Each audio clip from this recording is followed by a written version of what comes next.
Hey everyone, welcome back. Today we're going to do a deep dive into something you all specifically requested, business buying behavior.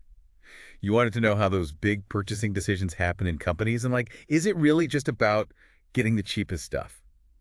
Well, we got this cool article from the folks over at Procure4 Marketing, and let me tell you, it's got me thinking differently about how my own company buys things. Yeah, one thing people don't always realize is that business buying kind of has its own set of rules, right? Like everyone talks about what makes consumers tick, but in the B2B world, the stakes are higher and there are way more people involved in the decision making. So, okay, before we go any further, when we talk about business buying behavior, what exactly are we talking about? Basically, it's how businesses go about deciding what to buy, you know? It's not impulse buys, think like raw materials, equipment, software, anything they need to actually run their business or stuff they're going to resell. Gotcha, that makes sense. But can you give me a real-world example? Help me picture this. All right, imagine you own a cafe, right? And you need to buy a new espresso machine. Of course, you're going to think about price, but you're also going to be looking at how long it'll last, how many drinks it can make per hour, even like the reputation of the brand, you know?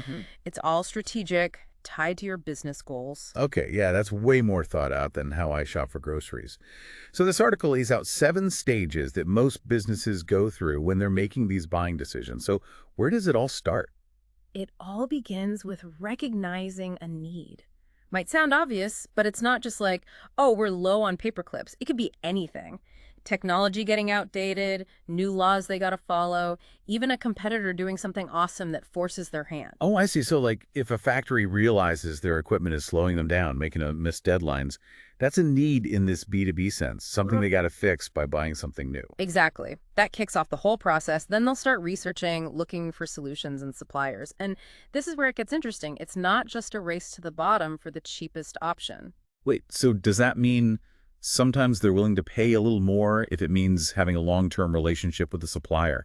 How do they balance that? All the time. They're looking at the big picture, Hmm. reputation, quality, delivery times, even if the supplier is ethical, doing things the right way. Think of an architecture firm picking new software. They're not going to just go with the cheapest one. They're going to consider features, support, what other firms have said about working with that company. Minimizing risk is a huge deal. So they really weigh a bunch of stuff, not just the price tag. And I'm guessing once they buy something, that's not the end, right? Nope. There's a whole step after the purchase, the performance review. They look at whether the product or service actually did what it was supposed to. Did it solve the problem? Were there surprise costs or delays? This feedback helps them get better at buying stuff in the future. That's making me realize my company, we don't always do that after purchase analysis. Yeah. We're probably missing out on some good insights. You're not alone. But that's why B2B can seem so complicated. It's all about being careful, making sure those investments are going to work out. This 7-stage thing is super helpful, Oi. but this article, it goes deeper, talking about other things that affect how businesses make buying decisions. And this is where I'm getting really intrigued. Yeah, we're just getting started. See, businesses don't make these decisions in a vacuum. One big factor is that you've got a bunch of different people involved, and they each have their own priorities. So it's not just one person making the call. Imagine a big company deciding to upgrade their entire computer system, right? The IT team, they're thinking speed, security, the finance people are all about the budget, and then you've got the everyday employees who actually have to UEC this new system. Getting everybody on the same page, that's a whole challenge in itself. Okay, yeah, it's getting complex fast. This article mentions something called derived demand. Sounds kind of scary. What's that all about? Oh, it's not that bad. It means what businesses need often depends on what regular people, like consumers, are doing. What we buy sets off a chain reaction that impacts businesses way up the line. Give me an example. How does that domino effect work? Let's say electric cars suddenly become super popular, Okay. right? The company's making them, they need tons of batteries. Suddenly there's a huge need for lithium, cobalt, all the stuff that goes into those batteries. It's a ripple, the whole system feels it. Whoa, so what I buy at the store could affect a mining company on the other side of the world. That's crazy. Yep, it's all connected. And something else the article pointed out that I found interesting was how much B2B is about building relationships. So it's not always about squeezing every last penny out of the price. Not necessarily. Businesses, they value trust, knowing they're going to get good quality, sometimes even more than saving a few bucks. Think about a car company. If they've been getting their tires from the same place for years, they have a relationship, they know they can rely on each other, Switching to some random chip supplier, that could mess up their whole production. Makes sense. I'd pay a little extra for peace of mind knowing I'm getting good stuff and reliable service. Exactly. But even with all the planning and good relationships, things can change fast. The article talked about fluctuating demand, something every business has to deal with. I can imagine. Give me, for instance, how does that play out? Okay, so let's say there's a study that comes out saying blueberries are like a miracle food. Suddenly, everybody wants blueberries, demand explodes. That's great for blueberry farmers, but what about the companies that make their containers? Or the trucks that gotta get all those blueberries to stores? They all get slammed with a huge increase in orders. If they're not ready, it can be a real mess. Wow, that's wild. Something as simple as a health study can shake up entire industries. It's like a fragile ecosystem, always changing. And that's why it's so important to understand business buying behavior, right? Sure. It's not just selling stuff. It's about understanding the needs, the problems, all the things that influence what businesses decide to do. We've just scratched the surface of how businesses make these big decisions. Now, I want to talk about what's changing in the B2B world. Like, what trends should our listeners be paying attention to? One that's impossible to ignore is the whole digital shift, right? E-commerce platforms, online marketplaces, virtual meetings, it's changing how businesses connect and buy stuff. So are those fancy dinners to seal the deal a thing of the past? Maybe not entirely, but the reality is more and more businesses are finding suppliers, comparing prices, even signing contracts, all online. This digital thing, it really took off during the pandemic, and it doesn't look like it's slowing down. That makes sense. Yeah. But is it just about speed and convenience, or is there more to it? Well, it's definitely faster, but the bigger impact, I think, is transparency. Businesses, they have access to so much info now. They can compare suppliers, read reviews, get detailed specs on products, all in a few clicks.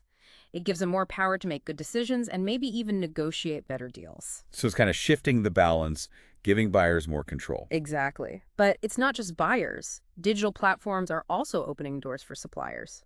Smaller businesses can compete with the big guys, showing off their products, building relationships online. It's like leveling the playing field. And I bet it's forcing businesses to compete on more than just price. Absolutely. Now, things like sustainability, ethical sourcing, good customer service, those are becoming way more important. It's not enough to just be the cheapest anymore. So it's as much about how you sell as what you're selling. Your values, your story, how transparent you are, it all matters in this digital world. You got it. And as technology keeps changing, we're going to see even more tools and platforms that make buying easier, better for everyone involved. Speaking of technology, we got to talk about the elephant in the room, artificial intelligence. What's AI's role in all this? AI, everyone's talking about it. But the hype is real. It's already changing how B2B happens, and it's only going to get bigger. Okay, paint me a picture. How are businesses actually using AI for buying stuff? Imagine the B2B website, right? It uses AI to look at what a customer has bought before, what they've clicked on, even their social media. Then it uses all that to recommend products, offer discounts just for them, even predict what they might need in the future. It's like having a virtual assistant who knows your business better than you do. Huh, that's a good way to put it. We're also seeing AI chatbots handling customer questions, solving problems, even doing technical support, all without a human needing to do it. So it's not just efficiency, it's freeing up employees to focus on, like, the bigger stuff. Right. That's the real value of AI. It lets businesses focus on relationships, innovating, growing. AI does the day-to-day so humans can think big picture. I like that. Of course, with any new tech, there are worries. Some people think AI will take jobs. Others say it makes things less personal. Yeah, I can see that. What do you say to those concerns? It's important to remember that AI is a tool. It's up to us to use it responsibly, ethically. The best businesses will use AI to help people, not replace them. So it's not about man versus machine, it's about man with machine. Exactly. The businesses that do well will be the ones who see AI as a partner, using it to make things more efficient, personalized, but still human-centered. I love that. Adapting, using tools to your advantage. Now, let's switch gears a bit and talk about another big trend. Sustainability. How's that playing into all this? Sustainability isn't just a buzzword anymore, you know? It's a core value, something businesses are weaving into everything they do. From how they design products to their supply chains, they're seeing that sustainability is good for the planet and their bottom line. So is it about doing good or is it just smart business? It's both. More and more consumers want eco-friendly stuff, and they're willing to pay more for brands that share their values. So it's a real shift in how people spend their money, not just marketing hype. Oh, it's real. And we're seeing it in B2B too.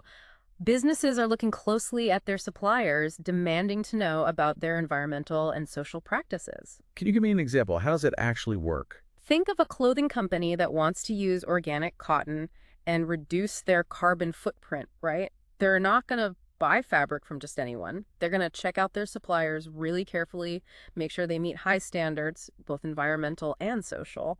So it's not just about the final product, it's the whole process, start to finish. Exactly. And this focus on sustainability, it's driving some really cool innovation. Companies are coming up with new tech and ways of doing things to cut down on waste, save energy, reduce their impact on the planet. It's like a win-win. Sustainability pushes innovation, which creates new opportunities. Absolutely. And it's not just about the environment. Businesses are also thinking about fair labor practices and supporting local communities. So it's about making things fairer, better for everyone. That's the idea. And that message, it resonates with customers, employees, investors, everyone. Sustainable businesses aren't just doing good, they're doing well. It's like this perfect storm of positive change. It's really cool to see sustainability become such a big part of how businesses operate. Wow, we've covered a ton in this deep dive, from like the whole step-by-step process to how digital everything's getting and this like rise of sustainability. The B2B world, it's definitely not simple. You know what I find really interesting is how much this has shown us the human side of B2B. It's not just numbers and contracts. It's about like getting to know what other businesses want, what their problems are, just like you would with any customer. Yeah, that's a great point. We've talked a lot about how W businesses make decisions, but what about the people making those calls? Is there anything we know about like the psychology of these B2B decision makers? That's a question I don't think gets enough attention. Because remember, businesses, they're made up of individuals. And those individuals, they bring their own personalities, experiences, even biases to the table. So even in this world of data and strategy, human psychology still matters in B2B. Oh, absolutely. Think about it. You've got different personality types. You might have the data nerds who love spreadsheets, then the creative folks who are all about innovative solutions, and then the people who are all about relationships, building that trust for the long haul. It's like every purchasing team is its own little superhero squad, each with their own superpowers. Uh-huh. I like that. And figuring out those individual dynamics, that can be as important as knowing the official procedures. So how can businesses use this psychology stuff to their advantage? Well, for one, it's about tailoring how you talk to them, hitting the right notes for different personalities. Some decision makers, they're all about the numbers, the ROI projections. Others, they might connect more with stories, emotional stuff. So like speak their language, figure out what motivates them. Exactly. And don't forget about building real relationships. Remember those fancy dinners we were talking about earlier? Maybe skip the 3 martini lunches. But that whole idea of connecting with someone, that still matters. Yeah, it's not just closing the deal, it's about making connections that last. Exactly.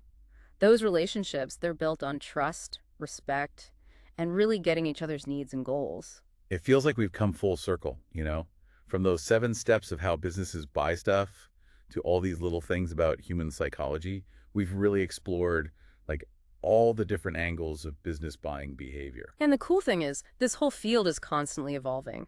There's always something new to learn as the B2B world keeps changing.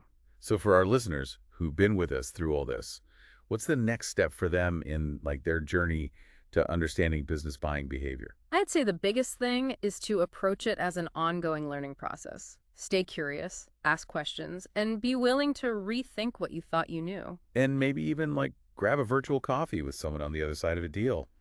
You never know what insights you might pick up. Absolutely. Making those connections, that's what it's all about. Well, that wraps up our deep dive for today. We hope you've come away with a better understanding of how businesses make buying decisions, all the complexities, and the human side of it all. And hopefully this has sparked some new questions for you, like how can your business adapt, get better at understanding and connecting with its B2B customers? That's a great question to think about. Keep exploring, keep learning, and keep diving deep. We'll catch you in our next episode.